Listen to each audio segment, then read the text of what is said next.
We're catching you up to speed on what you may have missed since the trial ended, and take a look at what could come next. The state police did a bad job, and that caused the whole problem of this town.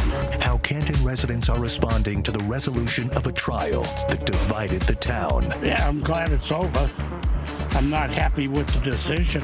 Nathan tells us the last 3.5 years have taken a toll. The toughest part for me is seeing my sister drag through the mud, that she did this when we knew from the beginning she didn't.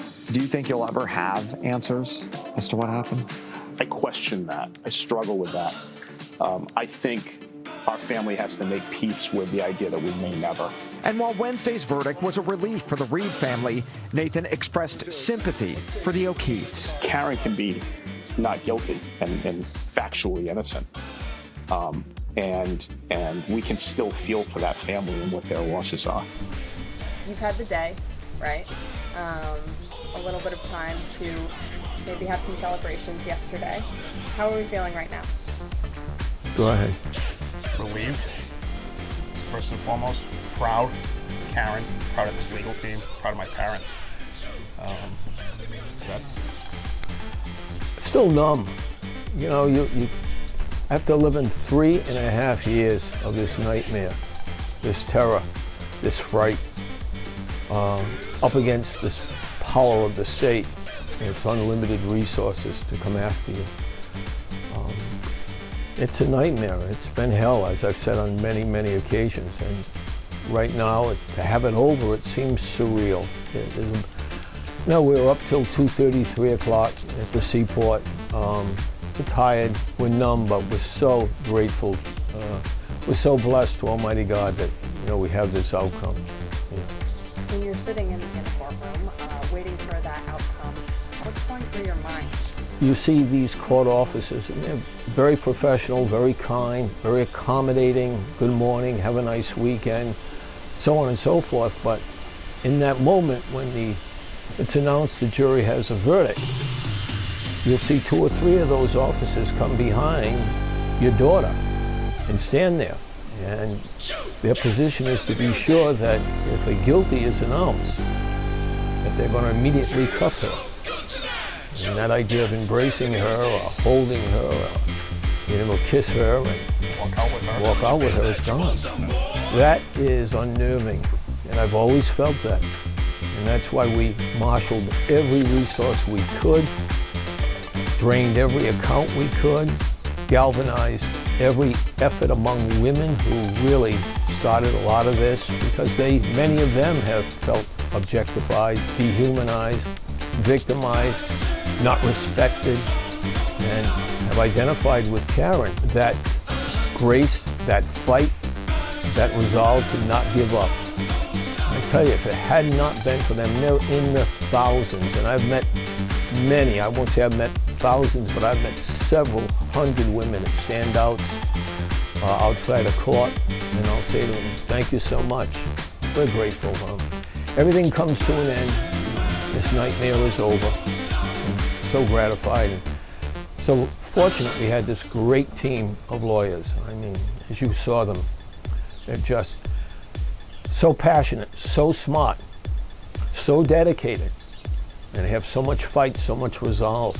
We're very, very fortunate. When you think of the Sandra Birchmore case that happened in Norfolk County, investigated by some of the same who were part of the Karen Reed case, I'm not going to, deceive myself into thinking Karen Reed and Sandra Birchmore are 2 outliers on a data point curve, that there are not others who have been victimized, but maybe haven't been as lucky and as blessed as we have to have this movement and to have these attorneys so smart, so dedicated to fight for Karen's freedom.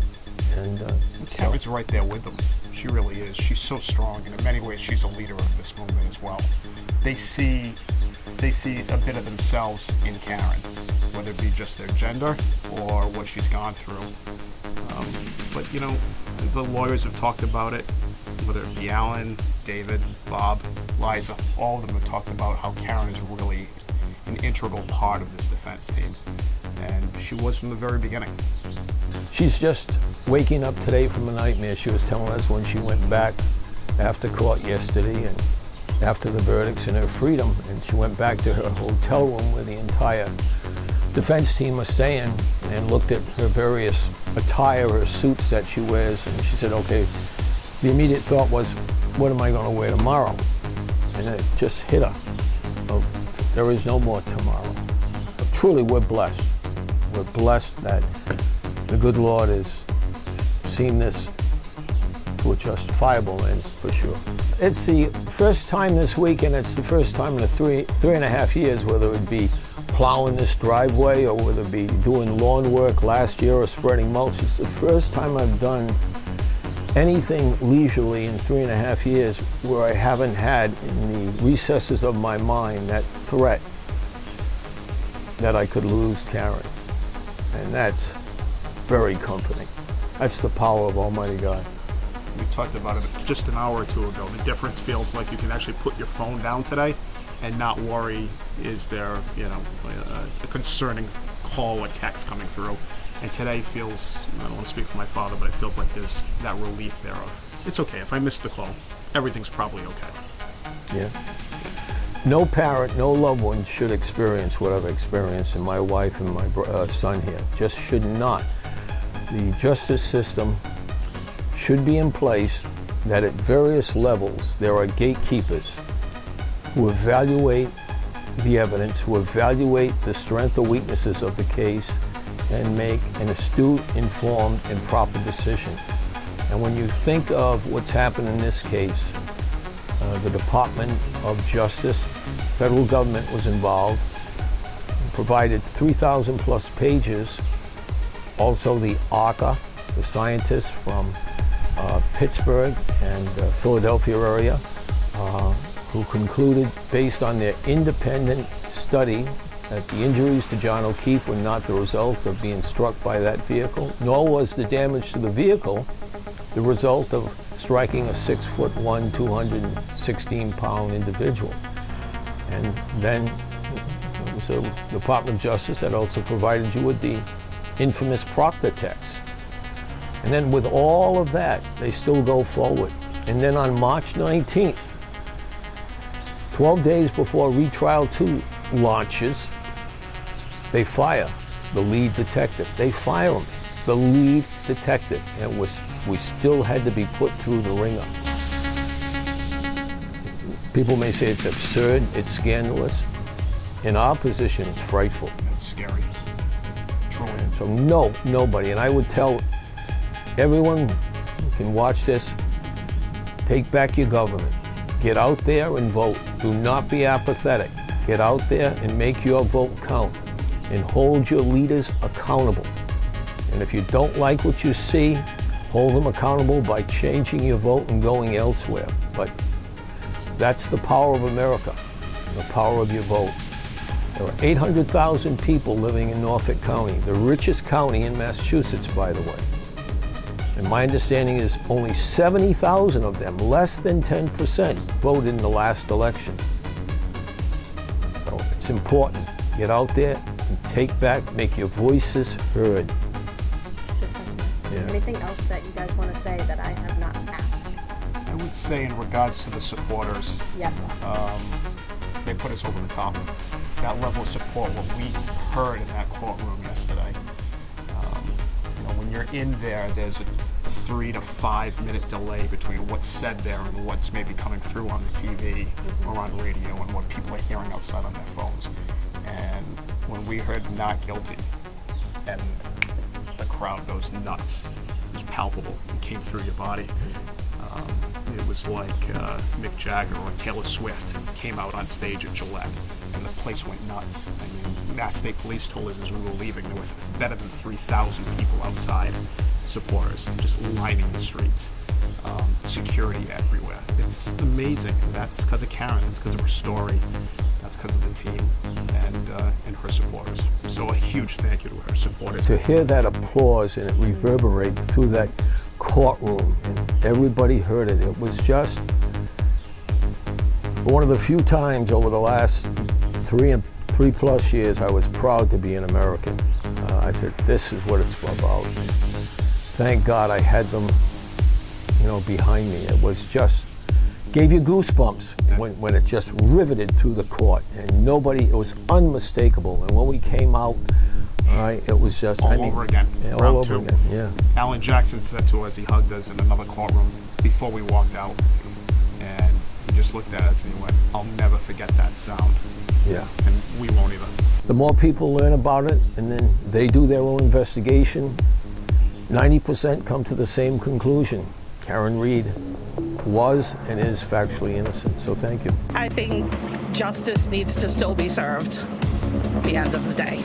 Select board meetings quickly became forums where the town voiced opinions about the case and the investigation by Canton police. It even happened Tuesday, only days after the case ended. People showed up at my house, recorded me, screamed into my windows, spread vile rumors about me. If we keep sweeping things under the rug, it's only a matter of time before we end up with yet another man down in the snow. The select board chair was one of the first to issue a statement following the verdicts, saying in part, "Our community has been deeply affected. We encourage members of the community to move forward together, treating one another with respect through civil, constructive dialogue." Oh, I think there's definitely a handful of people that still feel as though she did it.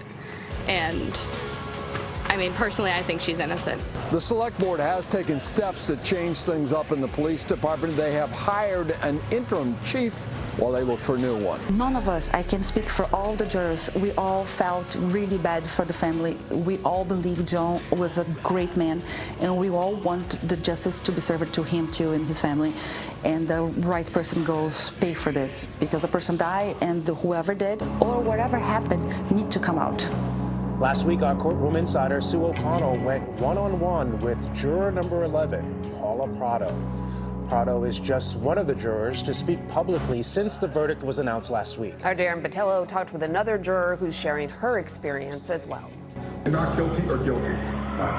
So say you, Mr. Foreman. This jury member in the Karen Reed retrial says she'll never forget this sound. The crowd outside the courthouse in Dedham last Wednesday erupting after the verdict. Reed found not guilty of murder.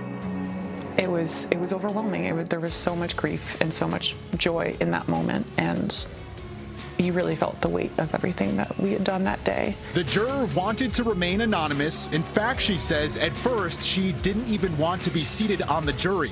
I love my job. I didn't want to not be there for a long time. Also, it's a huge case that everyone has really made their mind up on. But this juror didn't, she says, until deliberations started more than a week ago after closing arguments. Everybody in that room was very smart and very committed to telling their story and their version of the story, which more than anything led me to walk into that jury room with no opinion. I think we started making a lot more progress when I got huge poster board paper and then worked with other members of the jury to write down the definition of every charge. But at the end of the day, this was an absolute tragedy for the O'Keefe family, and I hope that they find justice. Well, this week we also heard from the foreman of the jury. He asked not to be named. He told the Today Show why the jury voted to acquit Karen Reed. Karen Reed is innocent, and she didn't do this crime. No one could prove that she did this crime. Something did happen to Mr. O'Keefe, and it's foul play or whatever you want to say, but there was no evidence to even through multiple witnesses and testimony by his autopsy and everything. There was still no one said to solid evidence that there was a collision. The foreman also addressed the police investigation, what they did or did not do in the hours after O'Keefe was found in the snow. If I was in that house, I know that house would have been stormed, first and foremost. No one went into the house. Someone's laying on someone's lawn, but no one goes in the house. it just doesn't make sense. What do you want to say to anyone who believes the narrative, the defense's narrative, that you are corrupt, that you framed Karen Reed? I laugh because it's such a ridiculous accusation. There's not one piece of evidence or fact to support that, because it did not happen. I would never do something like that. What raised questions for you about the police investigation? First and foremost, the house. If I was in that house, I know that house would have been stormed. First and foremost. Like, no one went into the house. Someone's laying on someone's lawn, but no one goes in the house. You know, it just doesn't make sense in large part. And that was just one hole amongst many holes that we had to sift through. How would you describe the police investigation into John O'Keefe's death? No justice in a certain aspect. It was really say shot, not even say shoddy, because then I would say lazy police work, because in large part there's certain things that you kind of learn 101 about collecting evidence, making sure no one's near the crime scene, how you do when you talk to witnesses, all those things 101, they was all done lazy. How do you have interviews with all the people all at once that's supposed to be suspects? No one was separated. It was all done in one group. That alone, it just leaves so many speculations and everything. It was nothing to grasp on. Do you believe there was any collision? No, I believe Karen Reed is not guilty. Did it put extra pressure on you being the foreman? When I first received the message, at first I was like, okay, let me see. But then when I got in the room and all the evidence there, I was like, whoa, okay, now I got to orchestrate this. But it was truly a group effort, and we all trusted each other. All the jurors trusted each other after having, we could call it a friendship in which we had amongst each other, in which we understood what was going on in the grand scheme of things. How did you approach this case? Well, I approached it like how any juror should be approaching it, and walking in there understanding this is supposed to be an innocent person, and now the prosecution has to prove the charges, and prosecution didn't prove the charges. It was a aha moment, like, wow, they're reaching. And which was when they talked about the holes on the back of the hoodie and everything, and then they had to point back and bring us back in and tell us, no, those was holes that was made by the forensic person. And it was like, oh, so how we, again, more holes that we have to sift through and try to figure out, more games that's being played.